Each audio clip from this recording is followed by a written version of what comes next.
Good morning students. और new topic is pleiotropy. Pleiotropy देखो होता क्या है। एक्चुअल में हम लोगों ने एक टॉपिक पढ़ा था मल्टीपल एलेलिज्म। मल्टीपल एलेलिज्म के बाद है ये प्लियोट्रॉपी। एक्चुअल में देखो होता क्या है प्लियोट्रॉपी। ये बोलते हैं कि a condition when single gene influence more than one trait then it is called pleiotropy. क्या बोलते हैं इसको? Single gene influence more than one trait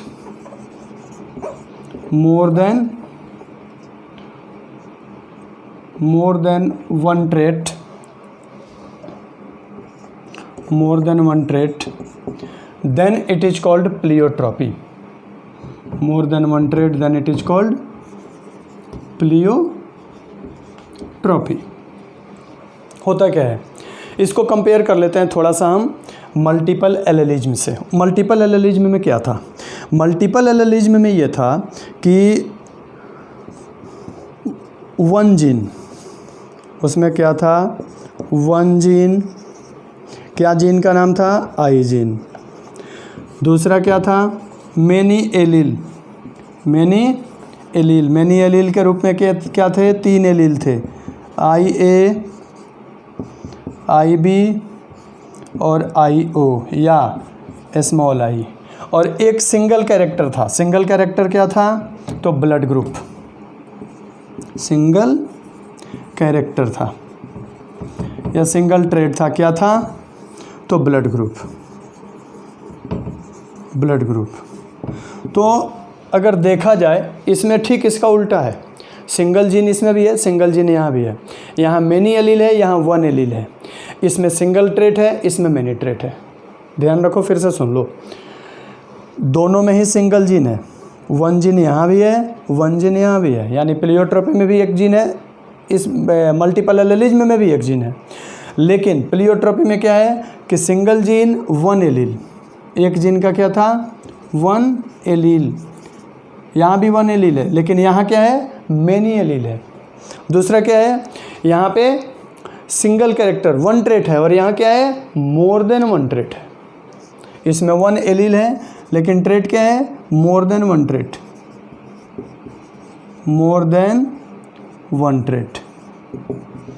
तो ध्यान रहे, फिर से सुन लो। इसको इस तरह से भी कर सकते हो, सिंपल वर्ड में कर सकते हो। क्या कर सकते हैं सिंपल वर्ड में? तो ये कर सकते हैं कि one gene one allele many character. ठीक है, मैनी ट्रेट। कैरेक्टर ना लिखो, ट्रेट्स लिखो। इसको बोलेंगे हम प्लियोट्रॉपी। ये है प्लियोट्रॉपी। मल्टीपल एलेलिज्म में देखो क्या है। मल्टीपल एलेलिज्म में ये है। मल्टीपल एलेलिज्म में क्या था? तो इसमें देखते हैं क्या था। इसमें था वन जीन मैनी एलील और क्या था? वन कैरेक्टर या वन ट्रेट। तो ठीक अगर देखा जाए तो उल्टा अपोजिट है। One gene one allele many trait, one gene many allele one trait. ठीक इसका अपोजिट है एक तरह से। जब कुल मिला के सिंपल वर्ड में याद रखना, जब एक जीन के कई एलील मिलके वह एक जीन के एक एलील कई ट्रेट को कंट्रोल करे तो उसको बोलेंगे प्लियोट्रॉपी। जब एक जीन के कई एलील मिलकर एक ट्रेट को कंट्रोल करे तो उसको बोलेंगे मल्टीपल एलेलिज्म। मल्टीपल एलेलिज्म का example blood group, ABO blood group, as you know सबको पता है। प्लियोट्रॉपी का एग्जांपल देके समझ लेते हैं कि ये कैसे एक से ज़्यादा को कंट्रोल करता है। एक्चुअल में ह्यूमन में एक डिजीज़ होती है, हालांकि इनबॉर्न मेटाबॉलिक डिसऑर्डर होता है, ये बाद में नहीं होता है, ये जन्मजात होता है, जिसका नाम है फिनाइल कीटोन्यूरिया। डिजीज़ है ये फिनाइल कीटोन्यूरिया। शॉर्ट फॉर्म में लिखते हैं PKU। एनसीईआरटी में दे रखा है इसको।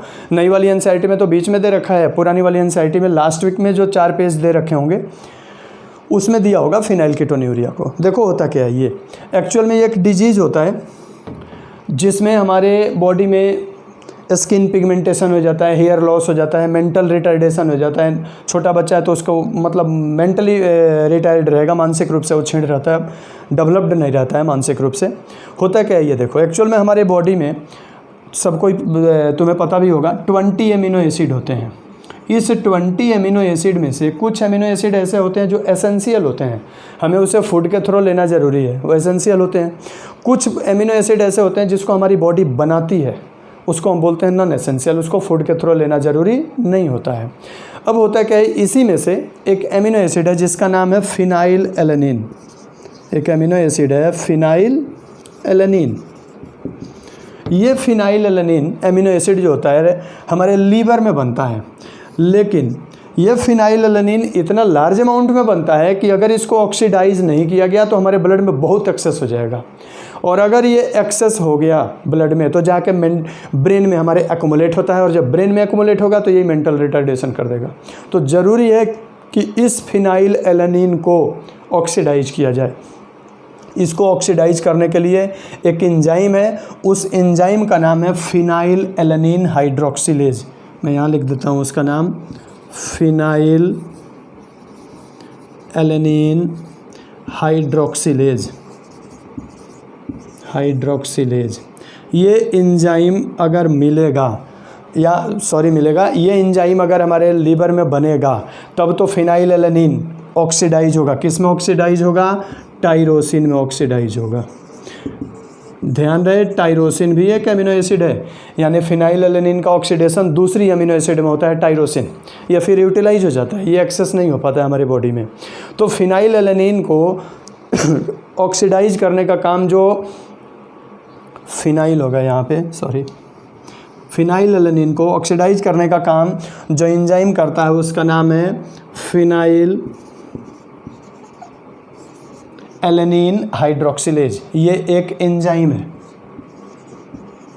ध्यान रहे, इस एंजाइम को बनाने वाला जीन अगर म्यूटेशन हो गया तो इस एंजाइम को बना नहीं पाता है। जब ये एंजाइम नहीं बनेगा उस कंडीशन में फिनाइल एलेनिन हमारे ब्लड में टाइरोसिन में ऑक्सीडाइज नहीं होगा, यानी फिनाइल एलेनिन का टाइरोसिन में कन्वर्जन नहीं होगा। जब फिनाइल एलेनिन का टाइरोसिन में कन्वर्जन नहीं होगा तो ये फिनाइल एलेनिन हमारे ब्लड में एक्सेस होने लगेगा। ये क्या होने लगेगा? ब्लड में एक्सेस होने लगेगा, एक्सेस इन ब्लड। जब ये ब्लड में एक्सेस होगा उस कंडीशन में क्या होगा? एक्यूमुलेटेड इन ब्रेन,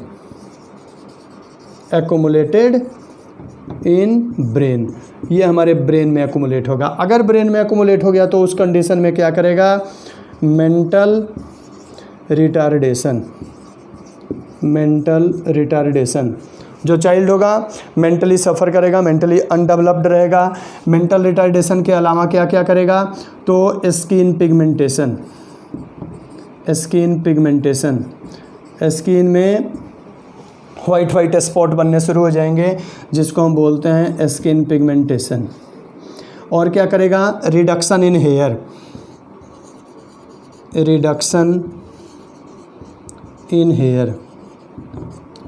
मतलब जीन था एक, फिनाइल एलेनिन हाइड्रोक्सिलेज को सिंथेसाइज करने वाला जीन एक था, उसकी एलील भी एक थे, लेकिन उसने जो एंजाइम बनाना था एक एलील की सहायता से, फिनाइल एलेनिन हाइड्रोक्सिलेज जो एक एंजाइम बनना था, वो एंजाइम न बनने के कारण क्या क्या चेंजेज हुए?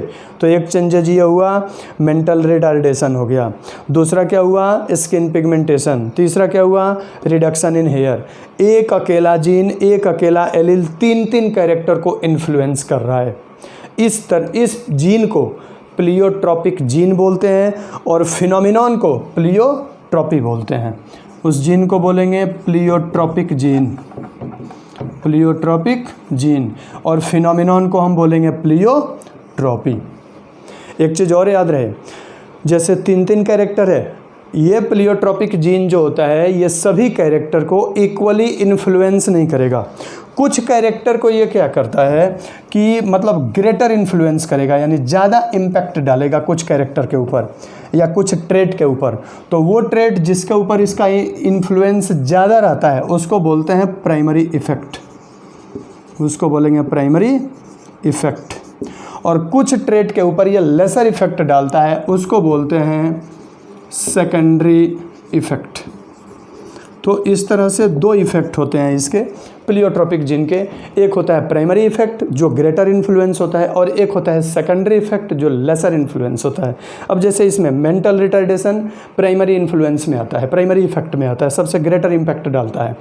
हेयर लो स्किन पिगमेंटेशन सेकेंडरी में आएगा, रिडक्शन इन हेयर सेकेंडरी में आएगा। तो इस तरह से प्लियोट्रोपिक जीन जो होता है वो, ध्यान रहे फिर से याद रखना, when one gene influence more than one trait, then that gene is called pleiotropic gene and the phenomenon is called pleiotropy। ये 1 मार्क्स में अक्सर आता है व्हाट इज प्लियोट्रोपी, या ये भी दे देगा कि मतलब what do you mean by PKU, phenyl ketonuria क्या होता है, ये होता क्यों है, कैसे होता है। तो ध्यान रहे, या किसका एग्जाम्पल है ये, प्लियोट्रोपी का एग्जाम्पल है, नीट में भी पूछा जा सकता है आपसे। एक और इसका एग्जाम्पल है प्लियोट्रोपी का, उसको भी देख लेते हैं थोड़ा सा। एक दूसरा जो एग्जाम्पल है प्लियोट्रोपी का वो है सिकल सेल एनीमिया। इसमें क्या होता है देख लो, सिकल सेल एनीमिया। एनीमिया है जी, उन्हों ब्लड की कमी होने लगती है। इसमें देखो क्या होगा कि हमारे आरबीसी की जो साइज होती है वो राउंड होती है, जनरली राउंड तो होती नहीं है, ये साइज शेप और साइज इसका आरबीसी का चेंज होते रहता है ब्लड वेसल्स के अकॉर्डिंग में, ब्लड वेसल्स की अकॉर्डिंग में। ब्लड कैपिलरी में बेंडिंग फोल्डिंग होकर निकल जाती है, कहीं कहीं ये राउंड, ओवल, स्फेरिकल, एलिप्टिकल कई शेप में होते हैं।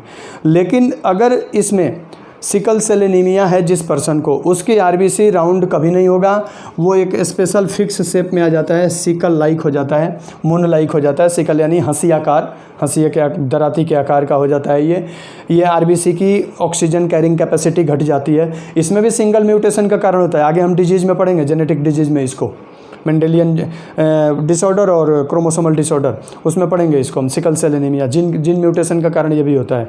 एक सिंगल जीन में म्यूटेशन का कारण सिकल सेल एनीमिया हो जाएगा, आरबीसी राउंड की जगह सिकल सेप्ट हो जाएगी। अब इसका इन्फ्लुएंस क्या होगा, हमारे बॉडी में हाइपोक्सिया की कंडीशन आ जाती है। हाइपोक्सिया यानी कि ऑक्सीजन की कमी होने लगती है, जिसको हम बोलते हैं हाइपोक्सिया, ऑक्सीजन की कमी होने लगेगी। और हमारे बॉडी के अंदर ब्लड की ऑक्सीजन कैरिंग कैपेसिटी डिक्रीज होने लगती है, अल्टीट्यूड सिकनेस होने लगता है। जब हम हाई अल्टीट्यूड पे जाते हैं, अल्टीट्यूड सिकनेस, इसमें क्या होने लगता है कि जब हाई अल्टीट्यूड पे जाते हैं तो वहाँ पे हमारे बॉडी में ऑक्सीजन की कमी होने लगती है, दम घुटने लगता है, चलना, बोलना, उठना, बैठना सब मुश्किल हो जाएगा, मतलब बोलने में परेशानी होने लगती है, दम फूलने लगता है उसमें, जैसे लगेगा कि इसको अस्थमा की बीमारी है इसमें मरीज को। इसके अलावा ये पर्सन जॉगिंग नहीं कर सकता है, एक्सरसाइज नहीं कर सकता, फास्ट रनिंग नहीं कर सकता, कई कंडीशन इसमें क्रिएट हो जाते हैं हाइपोक्सिया सिकल सेल एनीमिया में।